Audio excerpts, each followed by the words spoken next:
Today on Pro Church Daily, we're talking about 3 issues Christians want churches to confront. Well, hey there, and welcome to Pro Church Daily, the show where in 10 minutes or less you'll get a daily dose of tips and tactics to help your church share the message of Jesus while we try and navigate the biggest communication shift we've seen in the last 500 years. I'm your host, Alex Mills, joined as always by the boss man, it's Brady Shearer, and today we're talking about 3 issues that Christians want churches to confront. Alex, I find there can sometimes be a disconnect between the world of church and the world of the everyday Christian. Okay. And to prove this hunch that I had, I started digging a bit into behavioral data of Christians, kind of the most recent trends and statistics we have on the Christian faith in North America, and then kind of intersecting those with popular culture. And what I came out with in this episode of Pro Church Daily was 3 issues or topics that Christians want churches to talk about and confront, but at least in my experience, churches rarely kind of broach. Right. So we wanted to talk about those 3 topics in this episode. So topic number 1 is doubt. Oh.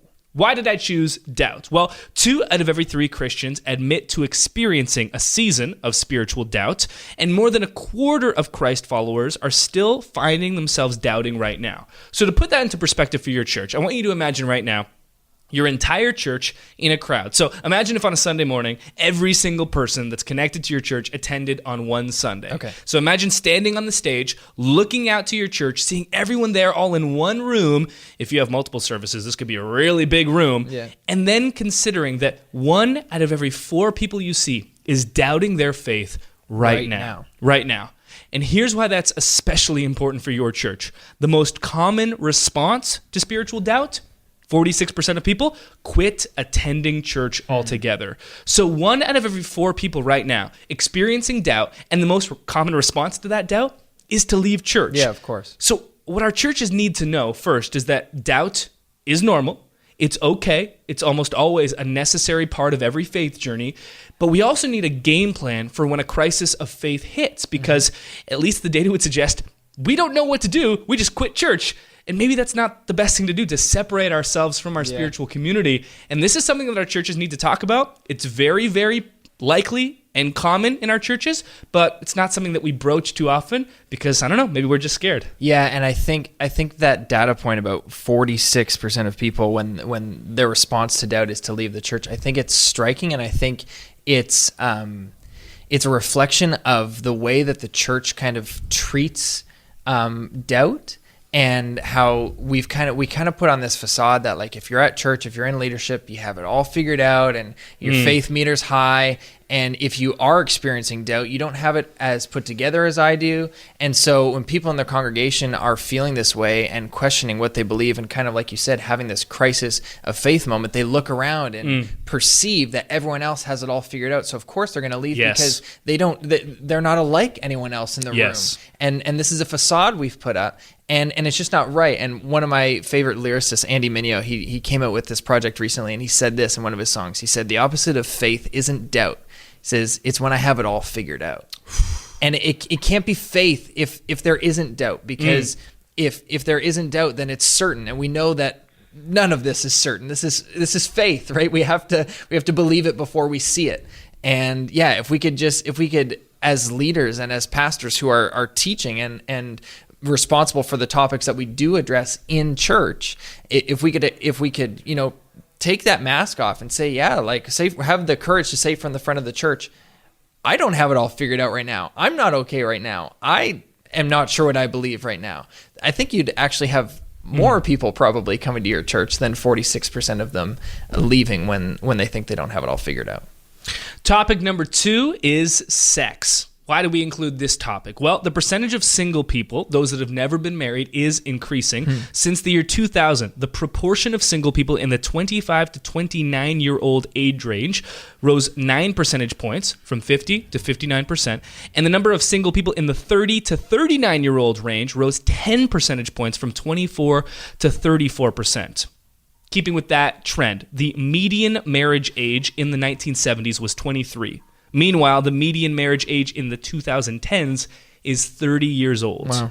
Finally, if you browse the most popular YouTube channels amongst young Christians, you'll find that the most popular videos consistently are exploring topics of sex and relationships. So I tracked a couple down. Here are some examples. The untold truth about saving yourself for marriage. That video shows up in my recommended videos all the time. You're just like, no, I'm married. It's fine. Should Christians kiss before marriage? A guy's perspective on modesty. 5 steps to actually battle pornography. What the church is getting wrong about purity. Here's the bottom line. Sex is the ultimate mystery for a young Christian. Of course. We put it on a pedestal our entire young lives, and then we finally get married, and then we're like, I don't know what to do with this thing. Yeah, because nobody's told me. They told me I should never do it, and that it's amazing, but now how do I actually navigate this world? So what should your church do?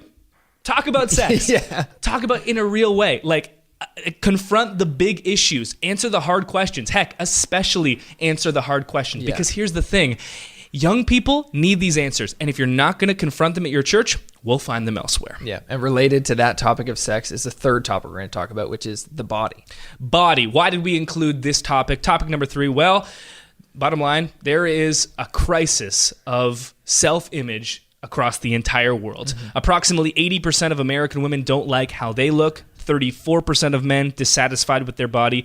Over 50% of Americans aren't happy with their current weight, and this one is the real scary one. Over 80%, 4 out of 5, more than that, 10-year-olds afraid of being fat. Wow. My daughter is 3 years old, not that far away from 10. Yeah. For me to imagine her worrying about her weight at that young of an age is a tragedy. Yeah. 80% of kids that young, women that, girls that young, thinking and being afraid of being fat. And it's not just the way that we perceive ourselves. According to the World Health Organization, the United States has the highest percentage of overweight adults in the English-speaking world. Why should we talk about this as churches? Well, the Bible gives us a redemptive view of the body.